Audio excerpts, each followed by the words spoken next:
ইউনূসের পদত্যাগ। শিবা শানু তিনি আরো একটা কথা বলেন যে 1 ঘন্টার ভিতরে কিংবা 1 দিনের ভিতরে সেই একদিন আপনাদের জীবনের শেষ দিন হয়ে যেতে পারে সরকারের চেয়ারের। সচিবালয়ে অগ্নিকাণ্ডের ঘটনায় কোনো নাশকতা ঘটেনি। এই যে সেই দিনের সচিবালয়ের ভিতরের সিসিটিভি ফুটেজ, এবং এখানে কিন্তু স্পষ্ট দেখা যাচ্ছে একটা কুকুর ভিতরে ঢুকছে, এবং সেই কিন্তু আপনারা সবকিছু দেখতে পারবেন কিভাবে শেখ হাসিনা নির্দোষ হয় এবং কিভাবে তারা ফেঁসে যায়। তাদের মূল ঘটনাগুলো এই সিসিটিভি ফুটেজ কন্টিনিউ করেন। বাংলাদেশের অবস্থা কিছু ক্ষেত্রে সত্যি অশান্তকর। যেভাবে সংবিধান নিয়ে ছেলেখেলা বাংলাদেশ সরকার করছে, বাংলাদেশের এই সমন্বয়ক উপদেষ্টারা করছেন, তাতে নিঃসন্দেহে পাগলের থেকে বড় কাণ্ড কারখানা আমার মনে হয় এই মুহূর্তে আর কিছু হয় না। শৃঙ্খলা ফেরাতে এবার হার্ড লাইনে যাচ্ছে অন্তর্বর্তীকালীন সরকার। সর্বশেষ সচিবালয় অগ্নিকাণ্ডের ঘটনা ছাড়াও বিভিন্ন সময় নানা ইস্যুতে জনপ্রশাসনে কর্মকর্তাদের চলমান আন্দোলন সামাল দিতে কঠোর পদক্ষেপ নেওয়ার বিষয়ে একমত হয়েছে নীতি নির্ধারকরা। এই শিশু উপদেষ্টা নাহিদ বলছে যে আমরা তো অবৈধ, সাংবিধানিকভাবে আমাদের কোনো জায়গা নেই। কথাটা খুবই সত্যি। অর্থাৎ তার একটা ভয়ঙ্কর ভয়ের মধ্যে আছে যে সংবিধান যদি এটাকেই মেনটেন করতে হয় তাহলে তারা একটা অসাংবিধানিক ভাবে আছে, অবৈধভাবে আছে, ভবিষ্যতে তাদের ফাঁসি হয়ে যেতে পারে। তাই তারা কি বুদ্ধি বার করলো? কয়েকজন উপদেষ্টা ভারতীয় রয়ের এজেন্ট। অন্তর্বর্তীকালীন সরকারের ভিতরে কয়েকজন উপদেষ্টা দেশদ্রোহী নেক্সুরুতের হাসিনার প্রেতাত্মা। তাহলে তো শেখ হাসিনা বেকসুর খালাস পেয়ে গেল। আর আওয়ামী লীগকে নিয়ে যে কথাবার্তাগুলো বলা হচ্ছিল, তার মানে এগুলোর কোনো ভিত্তি নাই। ঘটনা কোন জায়গা থেকে, কিসে থেকে শেখ হাসিনা বেকসুর খালাস পেয়ে গেল?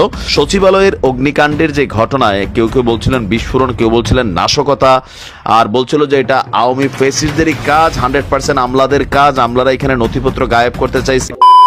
আসসালামু আলাইকুম রহমতুল্লাহ। সবাই কেমন আছেন? আশা করি সবাই অনেক অনেক ভালো এবং সুস্থ আছেন। সবাইকে স্বাগতম জানাচ্ছি আমাদের আরেকটি নতুন ভিডিওতে। প্রতিদিনের মতো আমি আপনাদের সিরিয়াত ফারুকি।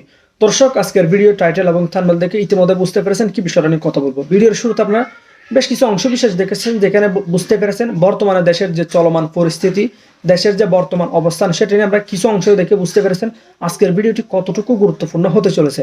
তাই সবাইকে আমি অনুরোধ করব দেশের বর্তমান পরিস্থিতি জানতে বা দেশের বর্তমান অবস্থা কি সেটা সম্পর্কে জানতে অবশ্যই আজকের ভিডিওটি আপনাদের জন্য অনেক অনেক গুরুত্বপূর্ণ। তাই সবাইকে অনুরোধ করব ভিডিওটি সবাই আশা করে ধৈর্য সহকারে শেষ পর্যন্ত দেখবে। দর্শক, আর বেশি কথা বলছি না, আমরা একটা ভিডিও প্রচারের মাধ্যমে একটু বিস্তারিত দেখে আসবো। তার আগে আপনাকে ছোট্ট একটি অনুরোধ জানিয়ে রাখতেছে, যারা আমাদের ফারুকি অনলাইন ইউটিউব চ্যানেলটিতে এখনো নতুন আছেন, প্লিজ দয়া করে আমাদের চ্যানেল সাবস্ক্রাইব করে সাথে থাকবেন। যারা ইতিমধ্যে সাবস্ক্রাইব করেছেন তাদেরকে অসংখ্য ধন্যবাদ। যারা সাবস্ক্রাইব করেনি তাদের বেশি একটি কথাই বলবো, আমাদের চ্যানেলের সাথে থাকুন, দেখতে থাকুন, দেখতে দেখতে ভালো লাগবে, ভালোবাসা একদিন হয়ে যাবে ইনশাআল্লাহ। আর বেশি কথা বলছি না, একটু ভিডিও একটা কমেন্টে আমার নজর পড়ছে, বলা হচ্ছে যে তাহলে তো শেখ হাসিনা বেকসুর খালাস পেয়ে গেল। আর আওয়ামী লীগকে নিয়ে যে কথাবার্তাগুলো বলা হচ্ছিল, তার মানে এগুলোর কোনো ভিত্তি নাই। ঘটনা কোন জায়গা থেকে, কিসে থেকে শেখ হাসিনা বেকসুর খালাস পেয়ে গেল? কোনো মামলা না। তবে মোটামুটি 99% লোকের মনেই, মানে আওয়ামী লীগ যারা করেন না আর কি, আওয়ামী লীগ যারা করেন তাদের হিসাবটা আলাদা, বাট আওয়ামী লীগ করেন না এমন মানুষগুলোর মধ্যে 99% মানুষ ধৈরেই নিছিল যে এটার পেছনে আওয়ামী লীগেরই হাত। ইভেন আমলা লীগ বা আরো ভেতরে থাকা কোন লীগের লোকেরা এই কাজটা করেছে। খেয়াল আছে নিশ্চয়ই। আমাদের সচিবালয়ে ইতিহাসের একটা ডিফারেন্ট ঘটনা ঘটছে যে 2 ছাত্র উপদেষ্টা যারা আছেন তাদের 2 জনের অফিসগুলোতে একটা রহস্যময়ভাবে আগুন লেগেছিল। তো এই ঘটনা নিয়ে বেশ কয়েকটা দিন আপনার চাঞ্চল্যকর অবস্থানে গেছে। তো আজকে আপনারা ইতিমধ্যে জানেন যে সচিবালয়ের অগ্নিকাণ্ডের যে ঘটনায় কেউ কেউ বলছিলেন বিস্ফোরণ, কেউ বলছিলেন নাশকতা, আর বলছিল যে এটা আওয়ামী ফেসিস্টদেরই কাজ, 100% আমলাদের কাজ, আমলারা এখানে নথিপত্র গায়েব করতে চাইছে। এখানে যখন শেখ পরিবারের বিরুদ্ধে দুর্নীতি নিয়ে নাড়া পড়ছে দুদকে, তখন এখানে ঘটনাগুলো কেউ ঘটানোর চেষ্টা করছে, আওয়ামী লীগের 100% জড়িত, এমন বক্তব্য ছিল। তো এই যে অভিযোগ বা এই যে ধরেন তীর ছুড়ে গেছিল আওয়ামী লীগের দিকে, সেখান থেকে আজকে তারা বেকসুর খালাসি পেয়েছে। সচিবালয়ে আগুন লাগার ঘটনায় যে সিসিটিভি ফুটেজ বের হয়েছে সেটা তো আমরা দেখছি, সেখান থেকে এটা ক্লিয়ার। এর বাইরে তদন্ত কমিটি যারা ছিলেন তারাও রিপোর্ট দিয়েছেন যে এই ঘটনায় কোনো নাশকতার প্রমাণ মেলেনি। উচ্চ পর্যায়ের তদন্ত কমিটির প্রাথমিক রিপোর্টে তারা জানিয়েছেন বৈদ্যুতিক লুজ কানেকশনের কারণে অগ্নিকাণ্ডের সূত্রপাত হয়েছে। তবে কুকুরের বিষয়টা এখানে ক্লিয়ার। আমরা দেখলাম যে কুকুরটা এসে এখানে সামনে চেয়ারের মধ্যে বসছে। প্রশ্ন হচ্ছে সচিবালয় কতটা সুরক্ষিত বা নিরাপদ? কারণ আমরা জানি পৃথিবীর বিভিন্ন জায়গায় বড় বড় সন্ত্রাসী গোষ্ঠীরা এরকম কুকুর দিয়েও কিন্তু অপারেশন চালায়। যেমন ধরেন কুকুরের গায়ে একটা জ্যাকেট বাইজা সেখানে ঢুকাই দিল, তারপর নিচ থেকে রিমোট দিয়ে পুরো ভবন উড়াই দিল। এরকম ঘটনা কিন্তু সারা পৃথিবীতে ঘটে যারা বড় বড় নাশকতা করেন। তো আমাদের সচিবালয়ের 7-8 তলার মধ্যে একটা কুকুর উঠে যাচ্ছে, এটা একটু অস্বাভাবিক আমার কাছে মনে হয়েছে। যে আমাদের নিরাপত্তা প্রহরীরা কোথায় ছিল? ওই দিন ছুটি থাকলো নিশ্চয়ই এই মন্ত্রণালয়ের তো একটা নিরাপত্তা সিস্টেম আছে। আচ্ছা, রাষ্ট্রীয় অতিথি ভবন যমুনার সামনে এক প্রেস ব্রিফিং এ এই তদন্ত জানিয়েছে, তদন্ত রিপোর্ট দিয়েছে আমাদের কমিটির যারা আছেন। স্বরাষ্ট্র মন্ত্রণালয়ের সিনিয়র সচিব নাসিমুল গনি বলছেন, সচিবালয়ে আগুনের ঘটনায় ব্যক্তি সংশ্লিষ্টতা খুঁজে পায়নি তদন্ত কমিটি। বৈদ্যুতিক তারের লুজ কানেকশন থেকেই সচিবালয়ে আগুন লাগছে। আগুনটা লাগার আসলে সময় পায় নাই, একদম কি একটা টাইমে লাগাইয়া পুরো হুলস্থুল ঘটাই দিচ্ছে। তদন্ত কমিটির অন্যতম সদস্য বুয়েটের অধ্যাপক ডক্টর মাকসুদ হেলালি বলছেন, আমরা প্রধান উপদেষ্টার কাছে এটা দিয়েছি। প্রাথমিক তদন্ত কমিটির রিপোর্ট নিয়ে 1 ঘন্টা বিস্তারিত আলোচনা হয়েছে। প্রধান উপদেষ্টা বিশেষজ্ঞ দলের কাছে বিভিন্ন বিষয়ে খুঁটিনাটি জেনে নিয়ে ভবিষ্যতে করণীয় সম্পর্কে প্রয়োজনীয় দিক নির্দেশনা দিয়েছেন। তো সোর্স একটাই, তবে টানেলের কারণে অন্যদিকে গিয়েছে, ফলে 6 তলা শেষ না করে 7 তলার আগুন নেভানো সম্ভব ছিল না। বাইরে থেকে 2 জায়গায় আগুন মনে হলেও এইটা আসলে ইন্টার কানেক্টেড বলে এমন মনে হয়েছে। আমরা যেটা দেখছি যে 2 দিকে আলাদা আলাদা তাদের অফিসগুলোতে আগুন লাগছে, কিন্তু কমিটি বলছে যে আগুন লাগার সোর্স একটাই ছিল। তো বাইরে থেকে 2 জায়গায় আগুন মনে হলেও ওইটা আসলে আভ্যন্তরীণ কানেকশন ছিল। সেনাবাহিনীর বিস্ফোরক বিশেষজ্ঞ ব্রিগেডিয়ার জেনারেল মাহবুব রাসেল বলছেন, ডগ স্কোয়াড সহ বিভিন্নভাবে আমরা পরীক্ষা নিরীক্ষা করেছি, কোন ধরনের বিস্ফোরকের আলামত সচিবালয়ে পায়নি। ফায়ার সার্ভিসের মহাপরিচালক যিনি আছেন তিনি বলছেন, ইন্টেরিয়র ডিজাইনের জিনিস থাকাতে আগুন ছড়িয়েছে দ্রুত, সচিবালয়ে অগ্নি নিয়ন্ত্রণ ব্যবস্থারও ঘাটতি ছিল। তো যাই হোক, দিন শেষে নানান উৎকণ্ঠা, উদ্বেগ, আর এই মুহূর্তে বাংলাদেশে যে কোনো ঘটনা ঘটলেই দিন শেষে আওয়ামী লীগের উপরে চলে যায়, যুবলীগ ছাত্রলীগের উপরে চলে যায়। এটা আওয়ামী লীগ আগে করতো, ধরেন ঘটনা তদন্ত পরে মন্ত্রীরা ডাইরেক্ট বলে দিত বাসে আগুন লাগছে, এটা বিএনপি জামাতের কাজ। তা আমাদের এই জিনিসগুলো থেকে একটু বের হয়ে আসতে হবে, কারণ এই নোংরা পলিটিক্স মানুষের পছন্দ করে না। তবে আওয়ামী লীগ একটা মহা ফাড়া থেকে বেঁচে গেছে এই মুহূর্তে, কারণ আওয়ামী লীগকে নিষিদ্ধকরণের যে দাবি দেওয়া চলতেছে এর মাঝখানে এটা বড় একটা ঝামেলা হইতো। তো তদন্ত কমিটির রিপোর্টের পর আওয়ামী লীগের উপর যে অভিযোগটা ছিল সেখান থেকে তারা বেকসুর খালাস পেল। বাংলাদেশের অবস্থা কিছু ক্ষেত্রে সত্যি অশান্তকর, যা হয়তো সাধারণ মানুষের পক্ষে মেনে নেওয়া একটু কঠিন এবং কষ্টকর অবশ্যই, কিন্তু আমার বিশ্বাস এই নতুন বছরের সমস্ত অন্ধকার কাটিয়ে আপনাদের প্রত্যেকের জীবনে আলো এসে পড়বে। যাই হোক, এবার প্রতিবেদনে ফেরা যাক। এই প্রতিবেদনের শুরুতে কি শিরোনাম দেব তা নিয়ে আমাকে মিনিট 5 ভাবতে হয়েছে। কখনো ভেবেছিলাম সংবিধান নিয়ে ছেলে খেলাটা দিই, কখনো আবার ভেবেছিলাম এ তো পুরো পাগলের কাণ্ড কারখানা, এরকম ভাবে একটি শিরোনাম দিই। তবে আমার শেষ অবধি মনে হয়েছে, যেভাবে সংবিধান নিয়ে ছেলে খেলা বাংলাদেশ সরকার করছে, বাংলাদেশের এই সমন্বয়ক উপদেষ্টারা করছেন, তাতে নিঃসন্দেহে পাগলের থেকে বড় কাণ্ড কারখানা আমার মনে হয় এই মুহূর্তে আর কিছু হয় না। সংবিধান একটা দেশের অত্যন্ত গুরুত্বপূর্ণ একটা মাধ্যম। কেন বললাম মাধ্যম? কারণ একটা সংবিধানই একটা দেশের ভবিষ্যতের নীতি নির্ধারণ করে।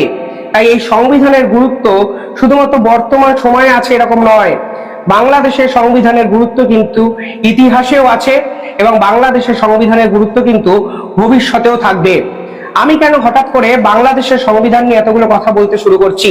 কারণ মনে রাখতে হবে, এই বাংলাদেশের সংবিধান কিন্তু বাংলাদেশের স্বাধীনতার সঙ্গে সরাসরি সম্পর্কিত এবং এই বাংলাদেশের স্বাধীনতা বা মুক্তিযুদ্ধের সঙ্গে ভারতবর্ষের ইতিহাসও কিন্তু একে অপরের সঙ্গে পরিপূরক এবং একে অপরের সঙ্গে সমান্তরাল সরলরেখায় চলে।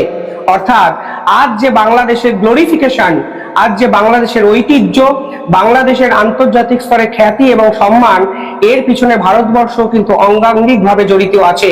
কারণ সে সময় মুক্তিযুদ্ধ যখন হয়েছিল, সেই 1971 সালে বহু ভারতীয় সেনাবাহিনীর সদস্য কিন্তু প্রাণ দিয়েছিলেন হানাদার পাকিস্তানের বিরুদ্ধে লড়াই করার জন্য।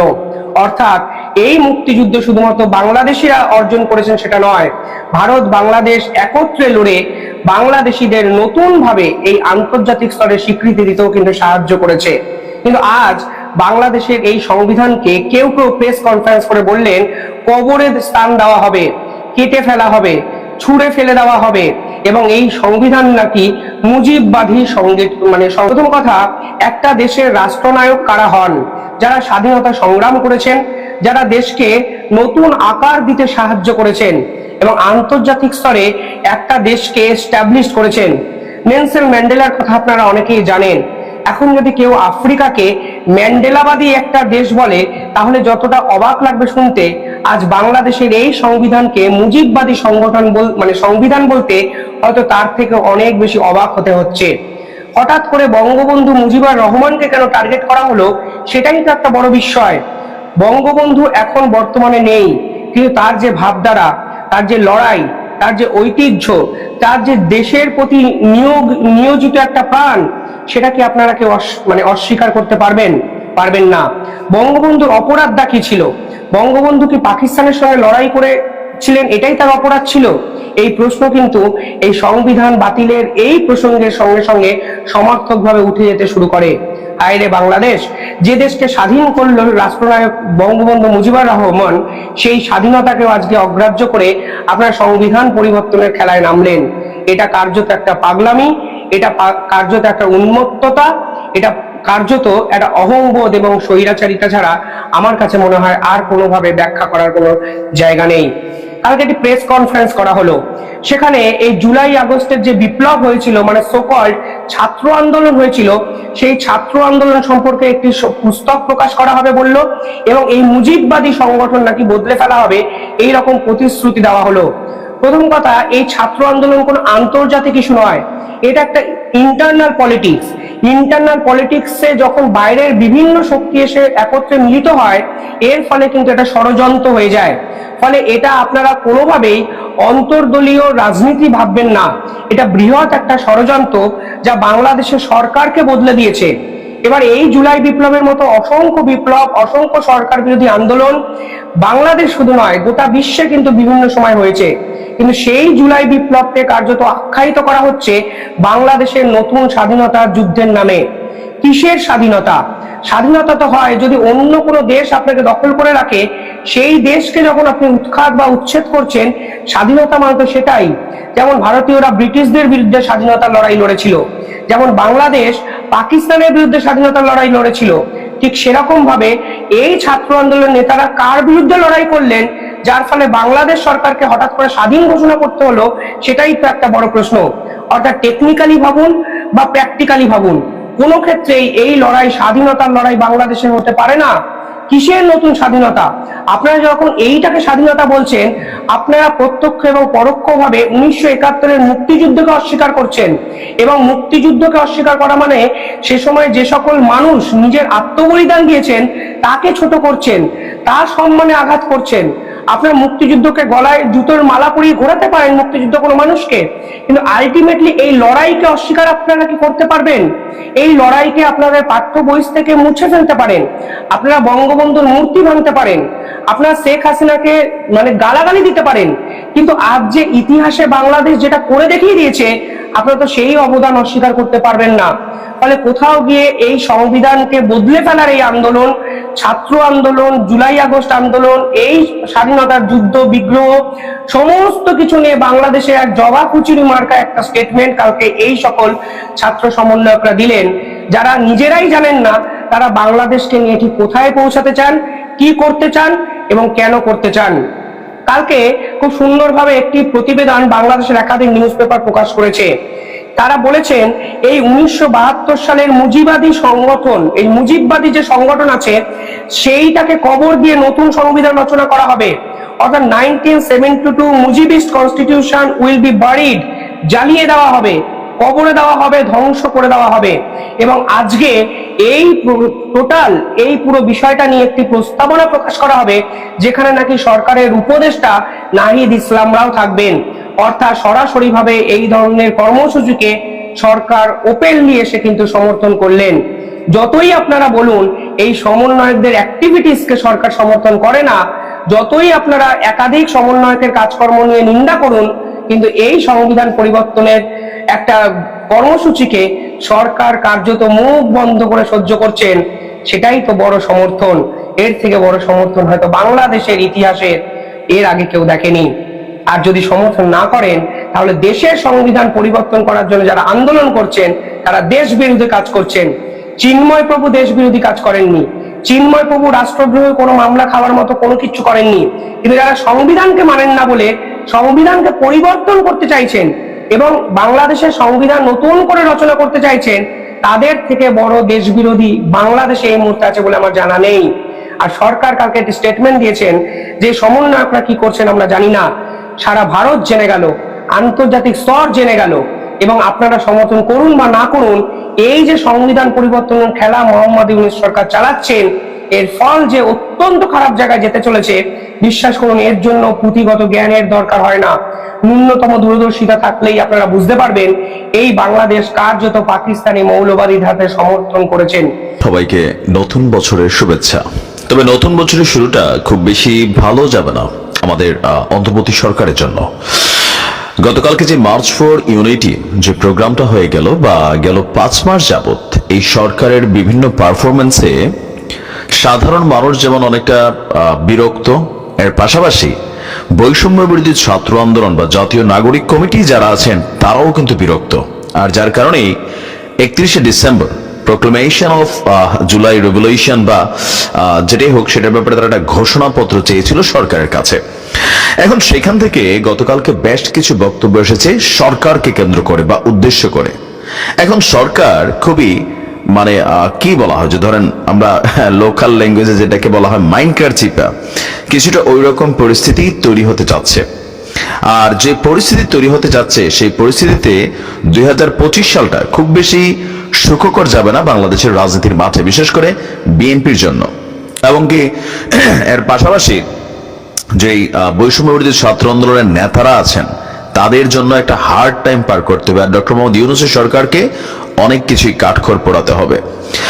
এই অন্তর্বর্তী সরকারের মধ্যে অভ্যুত্থানের চেতনা বা অভ্যুত্থানের ফিলিংসটা ধারণ করা উপদেষ্টাদের সংখ্যা 20%। এখন বিএনপি বলছে যত দ্রুত সম্ভব নির্বাচন দিতে হবে। আর কালকে এই 31শে ডিসেম্বরের প্রোগ্রাম থেকে যেই আন্দোলনের বার্তা, কঠোর বার্তা সরকারকে দেওয়া হয়েছে, তো ডক্টর ইউনূস আসলে কি করবেন? তিনি কি নির্বাচনটা দিবেন নাকি দিবেন না? আর তিনি নির্বাচনের জন্য যেই সময়টা ঘোষণা করলেন সেই ঘোষণাকৃত সময়ের মধ্যেও কি তিনি নির্বাচন দিতে পারবেন? ছাত্ররা যে দাবি করে বসেছে এই দাবি বাস্তবায়ন করতে গেলে আগামী 2-4 বছরও নির্বাচনের মুখ বাংলাদেশের জনগণ দেখবে না, কারণ এটা একটা লং টার্ম প্রসেস। ছাত্ররা যেটা চাইছে আওয়ামী লীগের বিচারের আগে দেশে কোনো নির্বাচন হবে না, স্ট্রেইট কাট বক্তব্য আপনার বৈষম্য বিরোধী ছাত্র আন্দোলনের মুখপাত্র উমামা ফাতেমা। গতকালকে মার্চ ফর ইউনিটি প্রোগ্রাম থেকে তিনি সরকারকে উদ্দেশ্য করে বলেছেন আওয়ামী লীগের বিচারের আগে বাংলাদেশে কোনো নির্বাচন নয়। জুলাই আগস্টে যারা শহীদ এবং আহত হয়েছেন তাদের প্রতি ন্যায় বিচার হয়নি, এই মানুষগুলো যথাযথ চিকিৎসা এবং পুনর্বাসনের ব্যবস্থাও তারা পায়নি। এমনকি সরকার সম্পূর্ণ দায় নিয়ে এই পরিবারগুলোর নিরাপত্তা দিতে হবে। এই বক্তব্যগুলো যতটা দেওয়া সোজা, কিন্তু সরকারকে আসলে এই কাজগুলো করা খুবই কঠিন, কারণ এই যে যারা এই অভ্যুত্থানের সাথে জড়িত, তো তাদের সবার সম্পূর্ণ নিরাপত্তা কিভাবে দিবে সরকার? পুলিশের প্রতি ছাত্রদের বিশ্বাস নাই, পুলিশের প্রতি তাদের মারকাট মনোভাব একটা অবস্থান, পুলিশ নিজেরাও অনেকটা ডরে ভয়ে আছে। তো এই পরিস্থিতিতে এত হাজার হাজার ছেলেমেয়ের নিরাপত্তা কি সরকার দিতে পারবে? বাট ছাত্ররা ডিমান্ড করছে। মুখপাত্র বলছেন যে জুলাই মরে যায় নাই, আমরা জুলাইয়ের শক্তি নিয়ে এখনো রাস্তায় আছি, আমরা কোনোভাবেই 90-এর মতন 71-এর মতন 24কে ব্যর্থ হতে দেব না। 5ই আগস্ট যখন শেখ হাসিনা পালায়, আজকে তার 5 মাস পর কেন আমাদেরকে শহীদ মিনারে এক হতে গেল? গত 5 মাসের সরকার কি প্রোক্লেমেশন ঘোষণা করার সুযোগ হয় নাই? তারা কি এতই ব্যস্ত ছিল যে জুলাইয়ের একটি ঘোষণাপত্র ঘোষণা করার সময় করে উঠতে পারে নাই? এই পরিপ্রেক্ষিতে কিছুদিন আগে আমরা বৈষম্য বিরোধী ছাত্র আন্দোলন এই উদ্যোগ গ্রহণ করেছি। বলছে যে তাদেরকে সেফটি দিতে হবে যারা রাস্তায় যুদ্ধ করেছিল, এটা আমাদের ঐতিহাসিক দায়। আর ছাত্রদের স্ট্রেইট বক্তব্য যে আওয়ামী লীগের বিচারের আগে বা শেখ হাসিনার, এখন দেখেন বিচার একটা লম্বা চূড়া প্রক্রিয়া। শেখ হাসিনাকে ভারত ফেরত দেবে না, স্ট্রেইট কাট ক্লিয়ার সেন্টেন্স, ভারতের গণমাধ্যম থেকে এটা চলে আসছে। আওয়ামী লীগের যারা ঊর্ধ্বতন সারির নেতা তাদেরকেও ভারত ফেরত দেবে না, 100% ধরে রাখেন। বিশেষ করে এই দুর্বল সরকারের কাছে জীবনও দিবে না, কারণ ভারত মনে করছে এই সরকারের সেই সক্ষমতা নেই যে এই ধরনের রাজনৈতিক নেতাদেরকে বাংলাদেশে ফেরত দেওয়ার পরে তাদের জীবনের নিরাপত্তা দিতে পারবে কিনা, যেটা ছাত্ররাও বলছে। অপরদিকে নির্বাচন নিয়ে ছাত্ররা যেই জায়গাটাতে আছে যে আওয়ামী লীগ বা শেখ হাসিনার বিচার ছাড়া নির্বাচন হবে না, তো শেখ হাসিনাকে ফিরত আনতে তো 1 যুগ লাগবে, তাহলে 1 যুগ কি বাংলাদেশের নির্বাচন হবে না? দেশ কি নির্বাচনমুখী হবে না? কিছু আবদারের মধ্যে পজিটিভিটি আছে, কিছু আবদারের মধ্যে তাদের ক্ষমতাটা, যেটা সরকারের বি টিম হিসেবে যারা কাজ করছেন তাদেরও লম্বা চূড়া মেয়াদী একটা নিজেদের ক্ষমতাকে বাস্তবায়ন করারও কিন্তু প্রক্রিয়া অনেকের কাছে এটা মনে করছে। বিএনপি মনে করছে এই ধরনের দাবির মাধ্যমে বৈষম্য বিরোধী ছাত্র আন্দোলনের নেতারা তারা সরকারকে সহযোগিতা করছে। কিসের জন্য? দীর্ঘ সময় ধরে ক্ষমতার চেয়ারে বসে থাকার জন্য। কারণ নির্বাচন দিলে তো এই সরকারের অস্তিত্ব শেষ, তারা তাদের দায়িত্ব পালন করে চলে যাবে। এখন যতদিন নির্বাচনটাকে কালক্ষেপণ করা যায়, এটা সরকারের টিম বি হিসাবে এই বৈষম্য বিরোধী আন্দোলন নানান ধরনের দাবি দাওয়া নিয়ে আসবে, যৌক্তিক অযৌক্তিক, আর এগুলোকে সরকার বিভিন্ন সময় প্রমাণিত হয়ে গেছে যে এই বৈষম্য বিরোধী ছাত্রদেরকেই সাপোর্ট করে যাচ্ছে সরকার। এটা বিএনপির বক্তব্য। কেন? যে এই প্রোক্লেমেশন অফ জুলাই রেভলিউশনের যে ঘোষণাপত্র, এটা নিয়ে সরকার বললো যে এটার সাথে সরকারের কোনো সম্পৃক্ততা নেই। 24 ঘন্টার ব্যবধানে আবার বলছে যে আমরাই ঘোষণা করব। এখন এই ঘোষণাপত্র থেকে যা যা ঘোষণা গতকালকে আসছে, এই সবগুলাকে যদি ডক্টর ইউনূস বাস্তবায়ন করতে যায় তাহলে বিএনপিকে মোকাবেলা করতে হবে। জামাত ইসলামও কিন্তু নির্বাচনের দিকে গুটি গুটি পায়ে এগুচ্ছে, তবে তাদের অবস্থানটা শতভাগে স্পষ্ট না তারা কবে নির্বাচন চায়। তবে বিএনপি খুব early, as soon as possible তারা নির্বাচনটা চাচ্ছে। তো নির্বাচন নিয়ে বিএনপি আস্তে আস্তে অসহিষ্ণু হয়ে উঠছে, মাঠে নামার ঘোষণা দিচ্ছে, সরকারকে নানানভাবে, এই নাগরিক কমিটি সহ বিভিন্ন সংগঠনকে নানানভাবে তারা কিন্তু মেসেজ দিচ্ছে আপাতত ভদ্র ভাষায়। তারপর আপনি যদি দেখেন জাতীয় নাগরিক কমিটির একজন মুখপাত্র নাসিরউদ্দিন পাটোয়ারির সাথে ছাত্রদলের ঊর্ধ্বতন নেতাদের কিন্তু টকশোতে বিভিন্ন ধরনের উত্তপ্ত বাক্য বিনিময় হচ্ছে। বিএনপির হাই অথরিটিসদের মধ্যে তোমরা কারা আমরা কারা বাবা সোনা মনিটনি ডাইকেও কিন্তু ছাত্রদেরকে একটা মেসেজ দেওয়া হচ্ছে। ছাত্ররা আবার বলতেছে যে দেখেন, একটা ট্রাক সরাইতে পারেন নাই আপনারা, আর আপনারা এই আওয়ামী লীগ সরকারকে সরাইতেন, আমরা সরাইছি, সুতরাং আমাদের এখানে প্রায়োরিটিটা বেশি।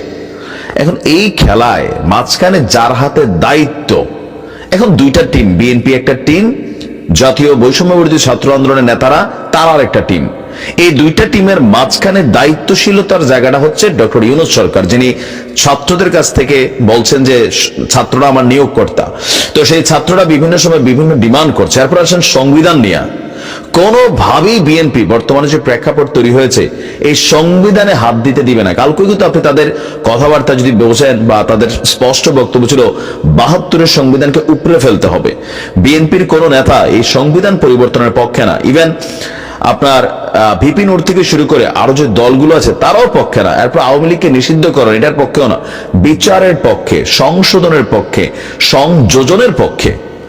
আসলে যেভাবে পরিস্থিতি বিগড়াচ্ছে, ডক্টর মোহাম্মদ ইউনূস সরকার খুব অল্প সময়ের মধ্যে, আওয়ামী লীগ তো নাই, ডক্টর মোহাম্মদ ইউনূস একসময় আওয়ামী লীগের বাটে পড়ছিলেন, আস্তে আস্তে যত দিন ঘনাবে তিনি বিএনপি সহ অন্যান্য যে রাজনৈতিক দলগুলো আছে তাদের বাটে পড়বেন।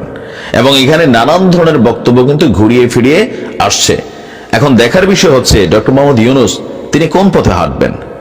ছাত্ররা যেটা আওয়াজ দিচ্ছে ওইটার পথে হাঁটবেন, নাকি নির্বাচনের দিকে হাঁটবেন? যদি নির্বাচনের দিকে হাঁটেন ছাত্ররা খেপবে, আর যদি নির্বাচনের দিকে না হাঁটেন বিএনপি খেপবে, আর আওয়ামী লীগ তো অলরেডি আছেই।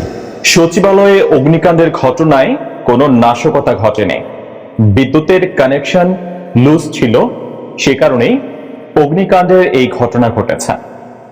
যে তদন্ত কমিটি গঠন করা হয়েছিল সচিবালয়ে অগ্নিকাণ্ড কেন ঘটল সেটা নিরূপণে, সেই তদন্ত কমিটির রিপোর্ট বলছে এ তথ্য, এবং সেই সাথে সিসিটিভি ক্যামেরা ফুটেজও প্রকাশ করা হয়েছে, এবং সেই ফুটেজেও কোনো ধরনের নাশকতা বা তৃতীয় পক্ষ এখানে অগ্নিকাণ্ডের ঘটনা ঘটিয়েছে এমন কোনো প্রমাণ মেলেনি। যদিও আমার চোখে যেটি পড়েছে, আমি এখন টেলিভিশনে প্রচারিত সিসিটিভি ক্যামেরা ফুটেজ দেখেছি সচিবালয়ে। সেই ফুটেজের মধ্যে আমরা সিসিটিভি ক্যামেরা ফুটেজে যেরকম ভাবে ডেট দেখি, টাইম দেখি, ওই ভিডিওর মধ্যে আসলে কোনো ডেট বা মানে সময় আমি উল্লেখ পাইনি, এবং সেটা শুধু আমি নই, ওই ভিডিওর নিচে যারা কমেন্ট করলেন ওই পোস্টের নিচে, তারা সবাই এই প্রশ্নটুকুই করছেন যে সিসিটিভি ক্যামেরার ফুটেজে কেন আমরা ডেট এবং তারিখ দেখতে পাচ্ছি না, যদিও সেখানে আমরা আগুন লেগেছে বা ধোঁয়া এগুলোর উপস্থিতি আমরা দেখতে পেয়েছি। এখন তার মানে এটি শুধুমাত্র একটি অগ্নিকাণ্ড, এখানে কোনো নাশকতার ঘটনা ঘটেনি। তাহলে আমরা অগ্নিকাণ্ড একটা 50-এ শুরু হলো, বড়দিন 25 ডিসেম্বরে, সারা দিনের পরে মধ্যরাতের পরে অগ্নিকাণ্ডের ঘটনা ঘটলো। তার কয়েক ঘন্টার মধ্যেই আমরা সরকারের উপদেষ্টা আসিফ মাহমুদ সজীব ভুঁইয়া তিনি ইঙ্গিত করে বলেছেন আওয়ামী লীগের দিকে বা সাবেক প্রধানমন্ত্রী শেখ হাসিনার দিকে, তিনি ইঙ্গিত করে বলেছেন যে তাদের বিরুদ্ধে লাখ লাখ কোটি টাকার, হাজার হাজার কোটি টাকার দুর্নীতি প্রমাণ পাওয়া গেছে, নথি পাওয়া গেছে, সেই নথিগুলো বিনষ্ট করার জন্যই এই অগ্নিকাণ্ডের ঘটনা ঘটানো হয়েছে। তার মানে সরকারের পক্ষ থেকে তো জোরালোভাবে দাবি করা হয়েছিল যে এটি আসলে একটি নাশকতা নয়, এটি নাশকতা কোনো সাধারণ কোনো অগ্নি দুর্ঘটনা নয়, সেটি বলা হয়েছিল। তাহলে তদন্ত কমিটি কেন পায়নি সেই নাশকতার ঘটনা? দৈনিক প্রথম আলো যে খবরটি প্রকাশ করেছে তারা সচিবালয় অগ্নিকাণ্ডের ঘটনা নিয়ে, সেটি আমি আপনাদের সাথে শেয়ার করতে চাই। খবরটি বলছে সচিবালয় অগ্নিকাণ্ডের ঘটনায় কোনো ধরনের নাশকতার প্রমাণ পাওয়া যায়নি, দুর্বল বিদ্যুৎ সংযোগের কারণে আগুন লেগেছে। তদন্ত কমিটির প্রাথমিক প্রতিবেদনে এমন তথ্য উঠে এসেছে। মঙ্গলবার সন্ধ্যায় প্রধান উপদেষ্টার বাসভবন যমুনার সামনে সংবাদ সম্মেলন করে এ তথ্য জানিয়েছে তদন্ত কমিটির প্রধান ও স্বরাষ্ট্র মন্ত্রণালয়ের সিনিয়র সচিব নাসিমুল গনি। তিনি বলেছেন, অগ্নিকাণ্ডের ঘটনা তদন্তে বুয়েটের বিশেষজ্ঞ দল ছিল, ফায়ার সার্ভিসের বিশেষজ্ঞ দল ছিল, সেনাবাহিনীর দল ছিল এবং পুলিশের সিআইডি থেকেও কাজ করা হয়েছে। সবাই মিলে একত্রে একমত হয়েছে যে একটি লুজ কানেকশনের কারণে ইলেকট্রিসিটি থেকে আগুনের উৎপত্তি হয়েছে। এটা আমাদের প্রাথমিক অনুসন্ধান, এতে কোনো ব্যক্তির সম্পৃক্ততা খুঁজে পায়নি। অগ্নিকাণ্ডে কি পরিমাণ ক্ষয়ক্ষতির ঘটনা ঘটেছে সে ব্যাপারে তিনি বলেছেন তা চূড়ান্ত প্রতিবেদন উল্লেখ করা হবে। এ সময় নথি পুড়ে যাওয়ার বিষয়ে সাংবাদিকরা প্রশ্ন করেছেন। তিনি বলেছেন, এই প্রশ্নের জবাবে, আমি সশরীরে 2 বার বিল্ডিং এ উঠেছি, প্রতিটি রুমে হেঁটে হেঁটে ঘুরে দেখেছি, আমরা সবাই গিয়েছে, কয়েকটি রুম পড়েছে কিন্তু সেখানে নথি পড়েনি, এটি আমার বক্তব্য নয়। নাসিমুল গনি, তিনি সচিব, এই তদন্ত কমিটির তিনি প্রধান, তিনি বলেছেন তারপরেও আমরা বলছি ওনারা কাল পরশু থেকে নিজেরা মন্ত্রণালয় অডিট করা শুরু করতে পারেন, আমার মনে হয় না কোনো অসুবিধা হবে। এবং সচিবালয় অগ্নিকাণ্ডের ঘটনায় কোনো বিস্ফোরক ব্যবহারের প্রমাণও পাওয়া যায়নি, এমনটাও তদন্ত কমিটির পক্ষ থেকে জানানো হয়েছে।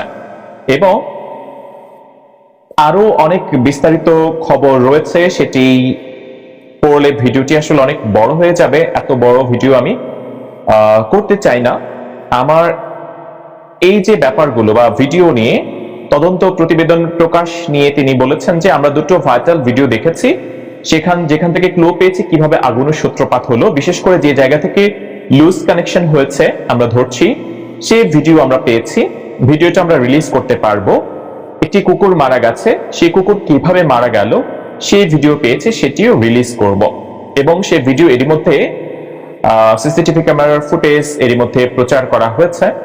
এবং তদন্ত কমিটি বলছে আসলে বিদ্যুতের দুর্বল কানেকশনের কারণেই অগ্নিকাণ্ডের এই ঘটনা ঘটেছে বাংলাদেশের প্রাণ কেন্দ্র সচিবালয়ে। এখন অগ্নিকাণ্ডের ঘটনা ঘটতে পারে, দুর্ঘটনা ঘটতে পারে, যে কোনো জায়গায় যে কোনো কিছুতেই দুর্ঘটনা ঘটতে পারে।